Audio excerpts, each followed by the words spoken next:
하나님의 말씀은 마태복음 6장 25절부터 30절까지입니다. 말씀을 봉독하여 드리겠습니다. 그러므로 내가 너희에게 이르노니 목숨을 위하여 무엇을 먹을까 무엇을 마실까 몸을 위하여 무엇을 입을까 염려하지 말라. 목숨이 음식보다 중하지 아니하며 몸이 의복보다 중하지 아니하냐. 공중의 새를 보라. 심지도 않고 거두지도 않고 창고에 모아 들이지도 아니하되 너희 천부께서 기르시나니 너희는 이것들보다 귀하지 아니하냐. 너희 중에 누가 염려함으로 그 키를 한 자나 더할 수 있느냐. 또 너희가 어찌 의복을 위하여 염려하느냐. 들의 백합화가 어떻게 자라는가 생각하여 보라. 수고도 아니하고 길쌈도 아니하느니라. 그러나 내가 너희에게 말하노니 솔로몬의 모든 영광으로도 입은 것이 이 꽃 하나만 같이 못하였느니라. 오늘 있다가 내일 아궁이에 던지우는 들풀도 하나님이 이렇게 입히시거든 하물며 너희일까 보냐. 믿음이 적은 자들아. 아멘. 지난 시간에 우리들이 배운 내용은 보물을 땅에 쌓아두지 말라는 것과 하나님과 재물을 겸하여 섬기지 못한다는 것이었습니다. 예수님께서는 그러한 말씀을 통하여 이 세상의 것들에 마음을 두는 것이 얼마나 위험하고도 어리석은 일인지 하는 것을 가르쳐 주셨습니다. 예수님께서 그러한 말씀을 해 주시고 난 다음에 이어서 이 세상 삶에 필요한 것들에 대하여 염려하지 말라고 말씀하십니다. 왜 그리스도인들은 앞날을 걱정하지 말아야 합니까? 왜 그리스도인들은 미래를 염려하지 말아야 합니까? 그것은 하나님께서 그의 백성들에게 필요한 것을 공급해 주실 것이라고 약속해 주셨기 때문입니다. 히브리서 13장 5절에 돈을 사랑치 말고 있는 바를 족한 줄로 알라. 그가 친히 말씀하시기를 내가 과연 너희를 버리지 아니하고 과연 너희를 떠나지 아니하리라 하셨느니라 라고 하였습니다. 하나님께서 분명히 우리를 버리지 않으실 것이다 라고 그렇게 약속해 주셨고 또 우리를 떠나지 않으실 것이라고 말씀해 주셨습니다. 하나님의 백성들은 이런 약속을 철저하게 믿고 의지하며 살아가야 합니다. 그렇지 않고 무절제하게 앞날을 걱정하고 과도하게 미래를 염려하는 것은 죄를 짓는 것입니다. 무엇을 먹고 입을 것인지에 대한 과도한 염려로 인하여서 마음이 늘 불안하고 안절부절하고 잠을 제대로 자지 못하고 아무런 기쁨이 없이 사는 것은 분명히 죄입니다. 그것은 하나님의 섭리를 불신하는 것이기 때문에 죄가 되는 것입니다. 우리 그리스도인들은 하나님의 약속을 굳게 붙들어야 되고 모든 염려와 걱정을 떨쳐버려야 합니다. 마태복음 6장 25절부터 34절까지에 있는 말씀이 바로 이 문제를 다루고 있는 것입니다. 오늘은 여기서 25절부터 30절까지만을 살펴보도록 하겠습니다. 여기에 보면 예수님은 과도하게 염려하지 말아야 할 것을 네 가지 논증으로 말씀해 주셨습니다. 예수님께서는 그저 단순하게 염려하지 말라 이런 식으로 말씀하신 것이 아니고요. 왜 염려하지 말아야 하는지 그 근거와 이유를 논증으로 제시해 주셨습니다. 이제 그 내용이 무엇인지를 차례대로 살펴보도록 하겠습니다. 오늘 본문 25절에 그러므로 내가 너희에게 이르노니 목숨을 위하여 무엇을 먹을까 무엇을 마실까 몸을 위하여 무엇을 입을까 염려하지 말라. 목숨이 음식보다 중하지 아니하며 몸이 의복보다 중하지 아니하냐라고 하였습니다. 여기 염려하지 말아야 하는 첫 번째 논증이 나오고 있습니다. 그것은 목숨과 음식을 비교하고 있는 것이고요. 또 몸과 의복을 비교하는 것입니다. 여기 예수님의 첫 번째 논증은 하나님께서 귀중한 목숨과 몸을 우리들에게 주셨다고 한다면은 그러한 목숨과 몸을 유지시켜주는 음식물과 옷도 반드시 제공하여 주실 것이라는 논증인 것입니다. 그토록 귀중한 목숨과 몸을 하나님께서 제공해 주셨는데요. 그것들에 비해서는 덜 귀중한 음식과 의복을 제공하여 주시지 않겠느냐는 것입니다. 그래서 그리스도인들은 삶에 필요한 것들에 대하여 절대로 염려하지 말아야 한다는 것입니다. 하나님께서 우리들에게 생명과 몸을 제공하여 주셨습니다. 창세기 1장 27절에 하나님이 자기 형상, 곧 하나님의 형상대로 사람을 창조하시되 남자와 여자를 창조하시고 라고 하였고, 또 창세기 2장 7절에 가보면은요, 여호와 하나님이 흙으로 사람을 지으시고 생기를 그 코에 불어 넣으시니 사람이 생명이 된지라 라고 하였습니다. 하나님께서 흙으로 사람의 몸을 만드시고 그 안에 생기를 불어 넣어 주셨습니다. 그렇기 때문에 우리가 가지고 있는 모든 것은 하나님께서 제공하여 주신 것입니다. 우리의 생명이 어디서 온 것입니까? 우리의 몸이 어디서 온 것입니까? 하나님께서 제공하여 주신 것입니다. 하나님께서 우리들에게 목숨과 몸을 제공해 주셨는데요. 그리고 난 다음에 이 목숨과 몸을 유지시켜주는 필요한 음식물이나 옷을 제공하지 않고 그대로 내어버려 두실까요? 그것을 조금도 우리는 상상할 수 없습니다. 예, 하나님께서 우리에게 몸을 주셨다는 것은 이 몸을 유지할 수 있는 음식물로 반드시 주신다는 것을 내포하고 있는 것입니다. 그래서 칼빈은 이 구절을 해설하면서 다음과 같이 말하였습니다. 예수님은 보다 큰 것에서 보다 작은 것으로 논증하고 있다. 큰 것은 목숨과 몸이죠. 작은 것은 음식과 의복입니다. 예수님은 보다 큰 것에서 보다 작은 것으로 논증하고 있다. 그리스도는 지금까지 이 생명을 연장하는 문제로 전전긍긍하는 것을 금하셨으며 이제는 그 이유를 덧붙이고 있으니 곧 이 생명을 주신 여호와께서 이것을 유지시킬 보조물을 주실 것이요 실망시키지 않으실 것이라는 말이다. 예, 생명을 주신 하나님께서는 이것을 유지시켜줄 보조물을 분명히 주실 것이라고 칼빈이 해설을 했습니다. 예, 잘 해설했죠. 그렇기 때문에 우리 그리스도인들은 먹는 것과 입는 것에 대해서 절대로 염려하지 말아야 하는 것입니다. 여기 염려하지 말라는 말씀을 게으르게 살아도 된다는 뜻으로 오해하지는 마시기 바랍니다. 하나님께서 음식물과 옷을 다 알아서 제공해 주신다고 약속했으니까 우리들은 그냥 놀아도 된다는 뜻이 아닌가 이렇게 이해하지 마시기 바랍니다. 하나님께서는 우리들로 하여금 먹고 입는 것을 위하여 수고하도록 하셨습니다.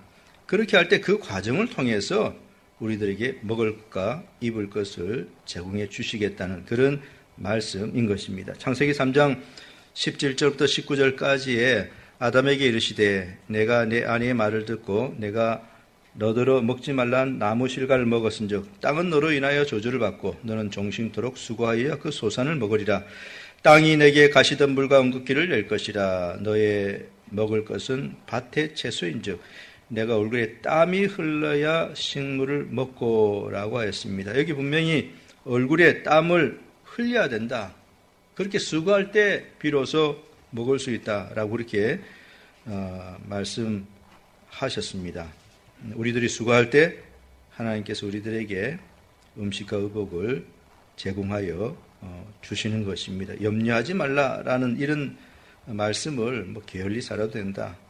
아무 일도 안 해도 하나님께서 다 알아서 먹여주신다. 그런 뜻으로 오해하지 마시기 바랍니다. 우리들은 먹을 것, 입을 것을 위해서 그런 것들을 얻기 위해서 수고해야 되죠.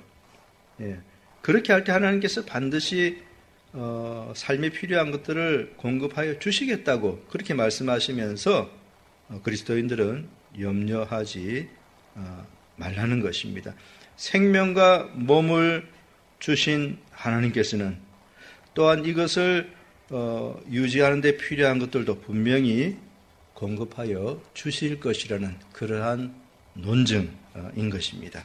사랑하는 성도 여러분, 앞날에 대한 걱정이 몰려올 때 여러분들의 생명과 몸이 하나님으로부터 온 것임을 기억하시기 바랍니다. 그리고 또한 여러분들에게 몸과 생명을 제공해 주신 하나님께서는 분명히 음식과 의복도 공급하여 주신다는 사실을 잊지 마시기 바랍니다.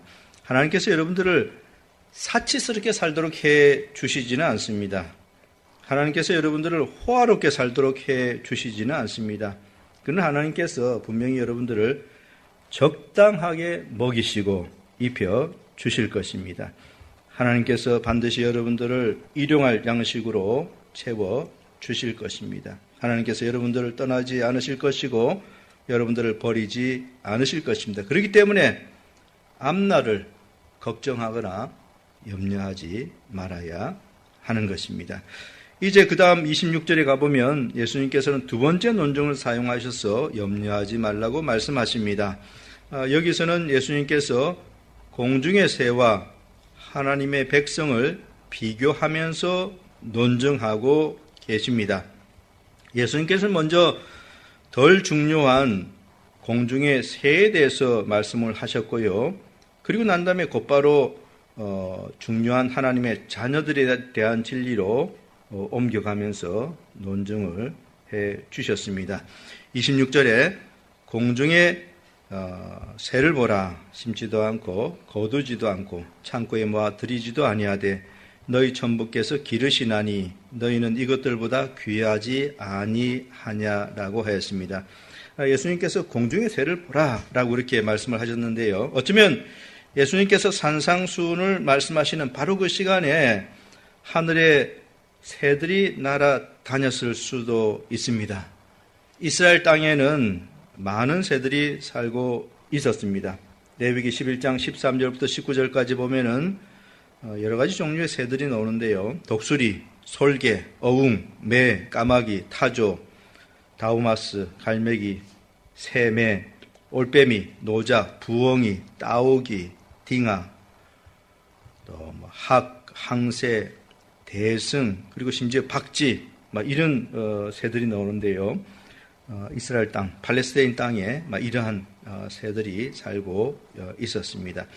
생명의 말씀사에서 나온 성경 관용어 사전에 보면은 이스라엘 땅에 살고 있는 새에 대해서 다음과 같이 설명해 줍니다. 팔레스타인은 유럽과 아프리카 철새들이 많이 찾아드는 지정학적 위치에 있기 때문에 철새가 무려 200여 종이나 되고 덧새도 100여 종이나 된다. 그리고 팔레스타인에서만 서식하는 새들도 무려 26종이나 된다. 예, 이처럼 이스라엘 땅에는 지정학적으로 새들이 많이 사는 그런 장소였습니다. 예수님께서 바로 그러한 공중의 새를 보라고 말씀하셨습니다. 예수님께서 거기 있는 청중들을 향해서 공중의 새를 보라 이렇게 말씀하시고 난 다음에 이어서 심지도 않고 거두지도 않고 창고에 모아 들이지도 아니하되라고 했습니다. 그러니까 공중의 새들은 봄에 씨 뿌리지 않지요. 가을에 추수하지도 않습니다. 추수의 곡식들을 창고에 보관하지도 않습니다. 사람들이 이렇게 하지요. 사람들이 먹고 살기 위해서는 부지런히 봄에 씨를 뿌리고 가을에 수확을 합니다. 그리고 수확물들은 창고에 잘 보관합니다. 그래야지 이제 두고두고 그것을 먹을 수 있는 것이죠. 그런데 공중의 새들은 그렇게 하지 않습니다. 공중의 새들은 씨 뿌리지 않고 수확하지 않고 창고에 곡식 보관하지 않습니다. 그렇다면은 아무런 것도 하지 않는데 그렇게 곡식을 위해서 뭐 하는 것도 없는데 그러면 새들이 굶어 죽는 것입니까? 그렇지 않지요. 왜 그렇죠? 그 이유는 바로 하나님께서 그들을 길러주시기 때문인 것입니다. 26절에 보니까 너희 천부께서 기르시나니 라고 했습니다. 공중의 새들은 심지도 않고 거두지도 않고 창고에 들이지도 않는데요. 생명이 유지가 됩니다. 그 이유는 과연 무엇일까요? 하나님께서 그들을 길러주시는 것입니다. 물론 여기서도 하나님께서 길러주신다고 해서 그냥 새들은 둥지에 그냥 앉아만 있고 하나님께서 먹잇감을 그냥 그들의 입에 쑥 넣어주신다, 이런 의미는 아닌 것이죠. 하나님께서 길러주신다고 할 때는 여기에 새들이 먹잇감을 찾아다니는 수고도 포함되어 있는 것입니다.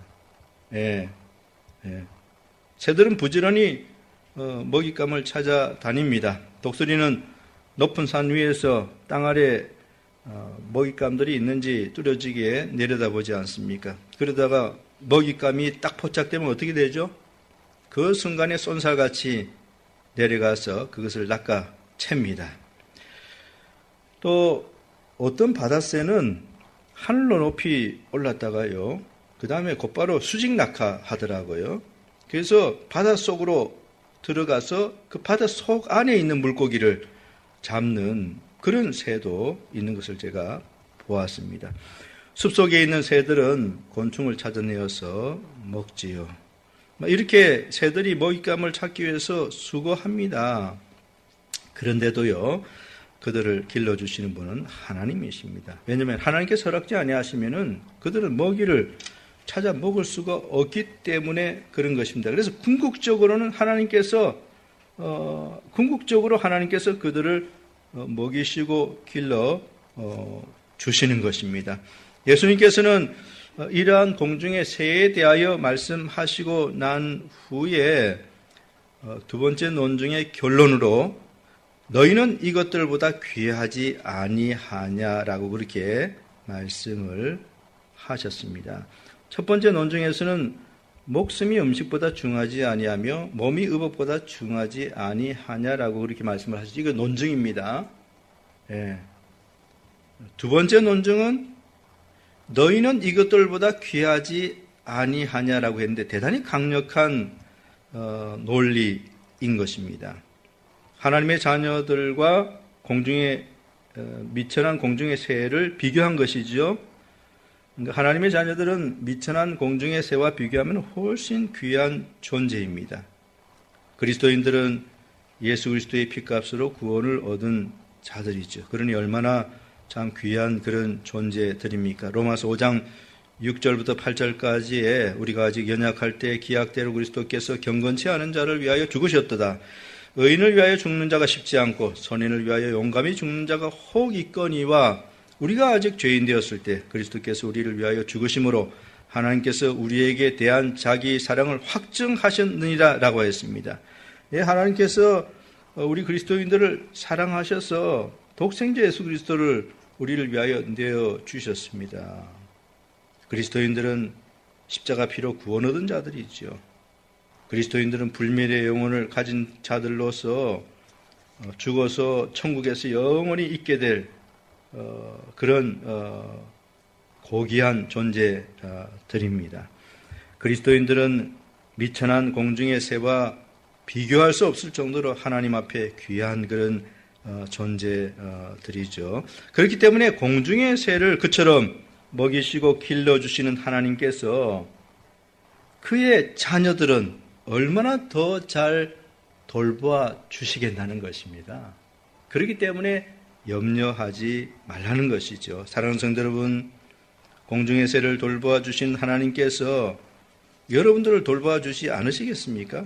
확실히 여러분들의 삶도 돌보아 주시죠.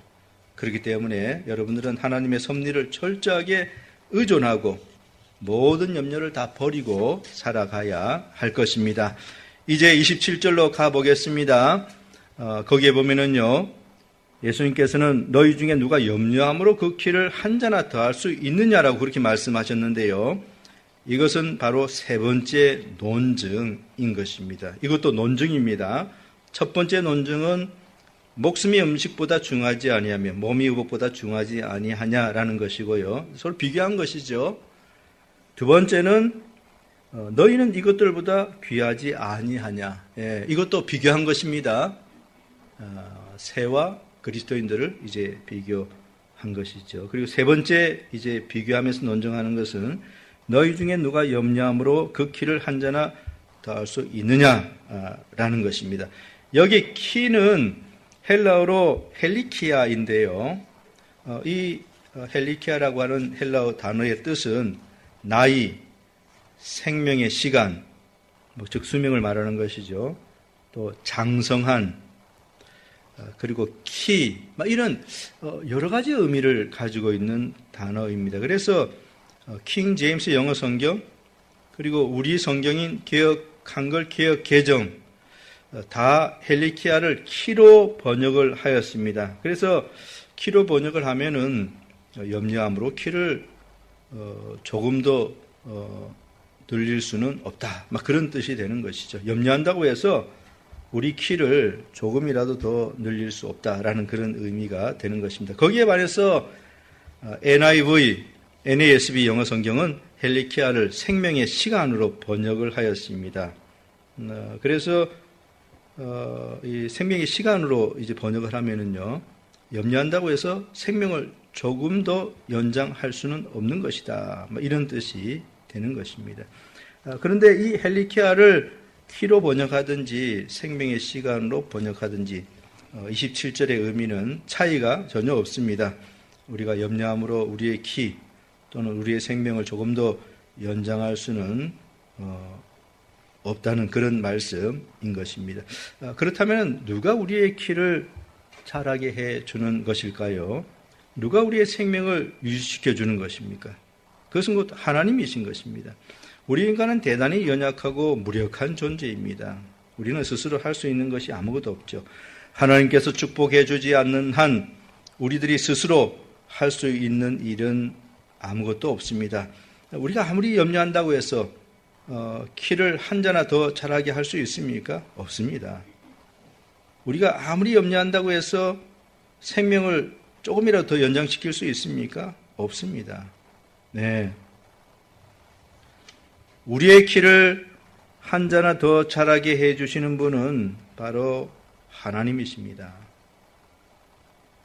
그래서 여기 27절에 나오는 세 번째 논증은요, 하나님께서 우리의 몸을 자라나게 해 주셨다면 이러한 몸에 필요한 것들을 분명히 공급해 주실 것이라는 논증인 것입니다. 우리들이 염려해서 지금 이렇게 키가 자라난 것이 아닌 것이죠. 우리들이 염려함으로 먹을 것과 입을 것을 얻어내어서 이 몸의 상태를 유지시킨 것이 결코 아닌 것입니다. 우리의 몸이 어떻게 이렇게 자라났습니까? 어떻게 이렇게 유지될 수 있었습니까? 그건 순전히 하나님의 능력과 선하신 역사심에 의한 것입니다. 하나님께서 그동안 우리들에게 몸이 자라나는 데 필요한 모든 것들을 공급해 주셨습니다. 그렇기 때문에 앞으로도 하나님께서는 그의 자녀들에게 필요한 것들을 분명히 제공해 주실 것입니다. 그래서 그리스도인들은 염려해서는 안 된다는 것입니다. 메추엘리는 이 구절에 대하여 다음과 같이 설명해 주었습니다. 우리가 현저히 키로 자란 것이 걱정하고 염려한 덕분이 아니라 오직 하나님의 섭리의 덕분이다. 키가 한 뼘밖에 안 되는 갓난 아기가 육척 장신의 성인으로 자랐다. 그런데 한자 한자 어떻게 해서 자라났는가? 그 사람의 예상이나 국리로 그렇게 된 것이 아니다. 그 사람은 어떻게 그렇게 자라났는지 모르지만 하나님의 능력과 선하심으로 말미암아 그렇게 된 것이다. 이제 우리의 몸을 지으셨고 그 몸을 현재의 키로 만들어주신 이가 그 몸을 위하여 필요한 것들을 반드시 공급해 주실 것이다. 주목하라. 우리의 육체적 힘과 키의 성장에서 하나님의 역사를 인정해야 하며 그 모든 필요한 것들의 공급에 대해서도 그를 신뢰해야 한다. 그가 우리의 몸의 외모를 지으셨고 또한 그 몸을 돌아보시기 때문이다. 우리가 생각하지도 않고 관심을 기울이지도 않지만 우리는 계속해서 자란다. 그러니 이런 일에서 우리를 양육하신 그가 양육받는 우리를 위해 필요한 것을 공급하지 않으시겠는가? 예. 설명을 너무나 참 잘 해 주었습니다. 우리들은 생각지도 않았고 관심을 기울이지 않았습니다. 그런데 어떻게 되었습니까? 그런데도 불구하고 계속 그 몸이 자라났습니다. 몸이 성장했습니다. 우리가 안다라고 염려하고 해가지고 키가 자라난 것입니까? 그렇지 않죠. 우리는 잊고 있었는데, 우리는 관심을 기울이지도 않고 있었는데 몸이 계속 자라난 것이죠. 이건 하나님의 능력과 선하신 역사하심으로 그렇게 된 것입니다.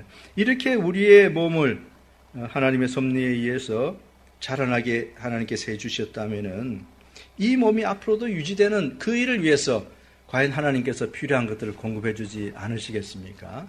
분명히 공급해 주시는 것이죠. 그렇기 때문에 그리스도인들은 절대로 이 땅을 살아가면서 염려해서는 안 되는 것입니다. 이제 마지막으로 오늘 본문 28절부터 37절까지에 가보면요, 예수님께서는 마지막 네 번째 논증을 사용하셔서 염려하지 말라고 말씀해 주셨습니다. 또 너희가 어찌 의복을 위하여 염려하느냐? 들의 백합화가 어떻게 자라는가 생각하여 보라. 수고도 아니하고 길쌈도 아니하느니라. 그러나 내가 너에게 말하노니 솔로몬의 모든 영광으로도 입은 것이 이 꽃 하나만 같이 못하였느니라. 오늘 있다가 내일 아궁이에 던주는 들불도 하나님이 이렇게 입히시거든. 하물며 너희일까 보냐? 믿음이 적은 자들아. 예, 여기 네 번째 논증에서 예수님은 하루살이 들풀과 하나님의 자녀를 비교하고 있습니다. 먼저 28절에 보면은요, 예수님께서 들의 백합화가 어떻게 자라는가 생각하여 보라라고 말씀하셨습니다. 여기 백합화는요, 헬라어로 크리논인데요. 이 크리논이 무슨 꽃인지에 대해서는 여러 가지 견해들이 있습니다. 사람들은 이것을 수선화류, 백합화류, 북꽃류 등으로 생각을 하는데요. 그러나 우리는 크리논이 정확하게 어떤 꽃인지는 알 수 없습니다. 그렇지만 그것이 들에 피어있는 아름다운 꽃인 것은 분명합니다. 그리고 30절에 가보면 들풀이라고 했는데요. 이것은 28절에 있는 들의 백합화와 같은 꽃이라고 생각을 해야 합니다. 들의 백합화, 들풀. 예, 28절에 들의 백합화, 또 30절에 보면은 오늘 있다가 내일 아궁이에 던져오는 들풀. 그러니까 이 들풀을 하나님께서 이렇게 입히신다라고 했거든요. 그러니까 들의 백합화를 말씀하시면서 30절에 가서는 그 표현을 들풀이라고 이렇게 바꾼 것입니다. 같은 꽃을 가리키는 것으로 이렇게 이해해야 합니다. 들판에는 참 아름다운 꽃들이 많이 피어 있지요.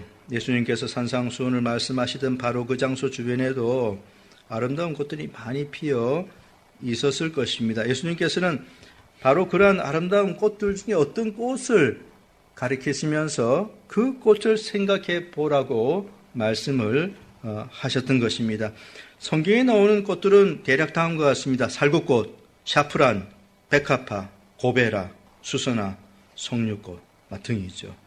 참 이러한 꽃들 얼마나 아름답습니까? 꽃잎이 어떻습니까? 어떤 것은 흰색, 또 어떤 것은 빨강색, 또 어떤 것은 보라색. 예, 그렇게 참 피어 있는데요. 들판에 그런 여러 종류의 꽃들이 이렇게 피어 있는 것을 보면은 참 장관입니다. 너무나 아름답습니다.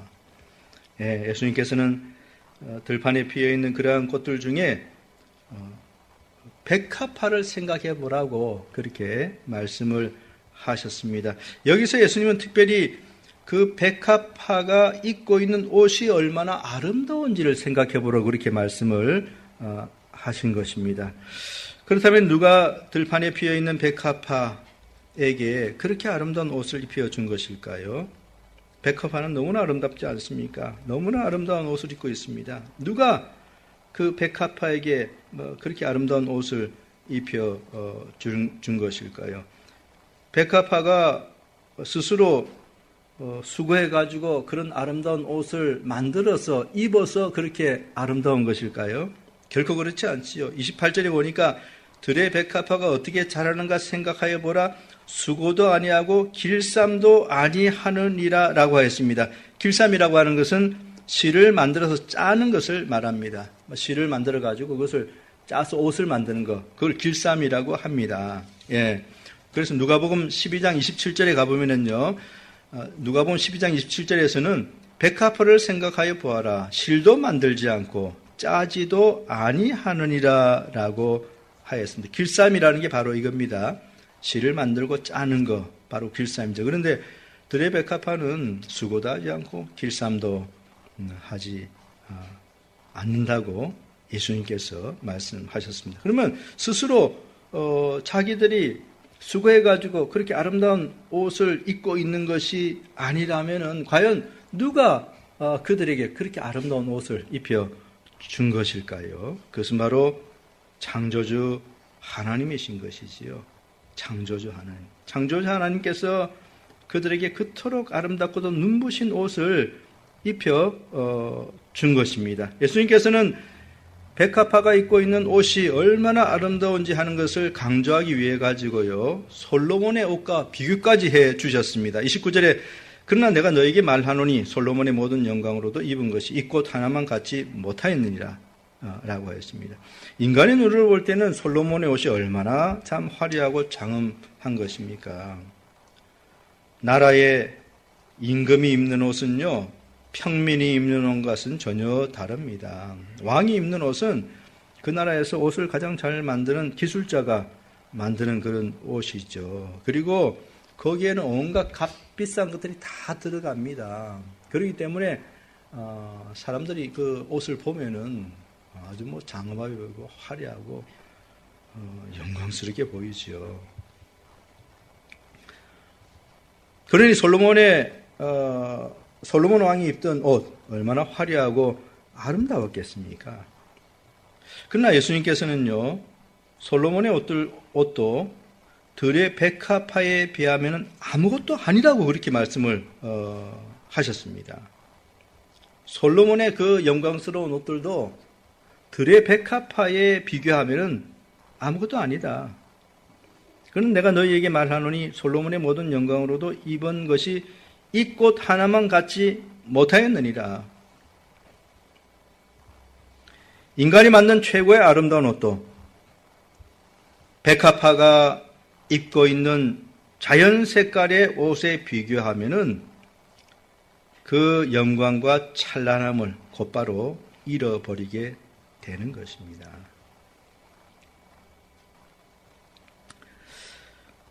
오늘 본문 30절에 가보면은요, 예수님께서는 들의 백합화에 대해서 말씀하시고 난 다음에 이 네 번째 논증의 결론으로 이렇게 말씀하십니다. 오늘 있다가 내일 아궁이에 던지는 들풀도 하나님이 이렇게 이쁘시거든. 하물며 너일까 보냐. 믿음이 적은 자들아. 이게 마지막 네 번째 논증의 결론입니다. 결론. 그 첫 번째 논증은 목숨이 음식보다 중하지 아니하며 몸이 의복보다 중하지 아니하냐라고 하는 그런 논증이었습니다. 그래서 목숨과 몸을 음식과 의복과 비교하면서 몸을 주신 하나님께서, 생명을 주신 하나님께서 그걸 유지하는 데 필요한 음식과 의복을 반드시 주실 것이다. 그래서 염려하지 말라. 이런 논증을 하셨고요. 그 다음에 두 번째 논증에서는 공중의 새와 그리스도인들을, 하나님의 백성들을 비교하면서 미천한 공중의 새보다 훨씬 더 고귀한 존재인 하나님의 백성들은 공중의 새도 길러주시는데 그러한 하나님께서 분명히 더욱더 돌봐 주실 것이다. 그러니까 염려하지 말라. 이런 논증을 하셨습니다. 세 번째는 너희 중에 누가 염려함으로 그 키를 한 자나 더할 수 있느냐.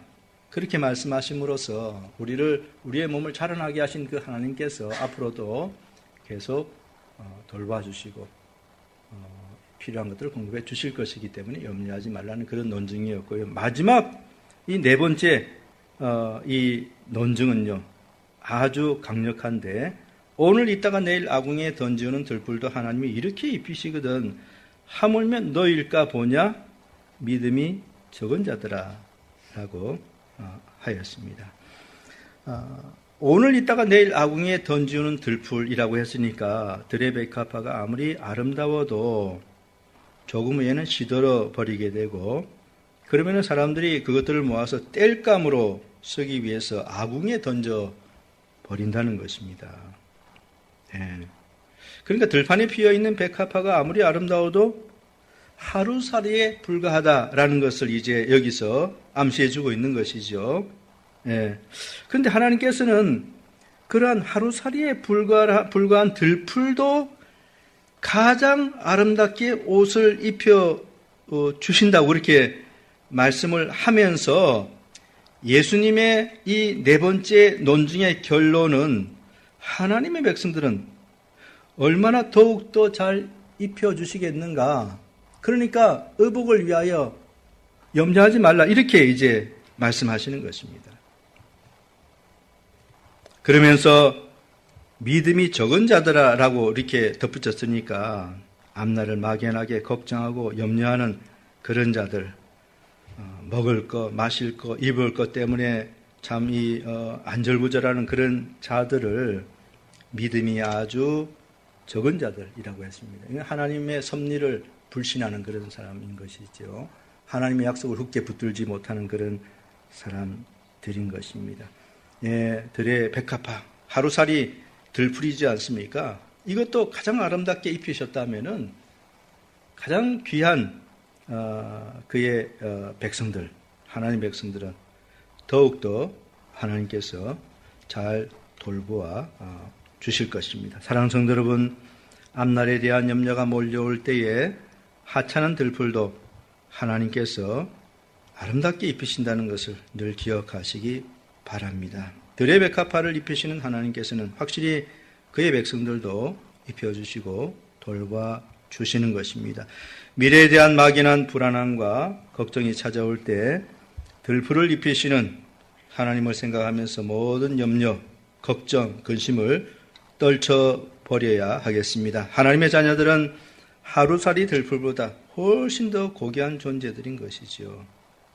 그렇기 때문에 하루살이 들풀을 입혀주신 하나님, 하루살이 들풀을 돌봐주신 하나님께서는 그보다 훨씬 더 귀중한 주의 백성들을 더욱더 확실히 돌보아 주실 것입니다. 그렇기 때문에 여러분들은 일평생 살아가면서 삶에 필요한 것들에 대해서 염려하거나 걱정하는 그런 사람들이 되어서는 결코 안 될 것입니다.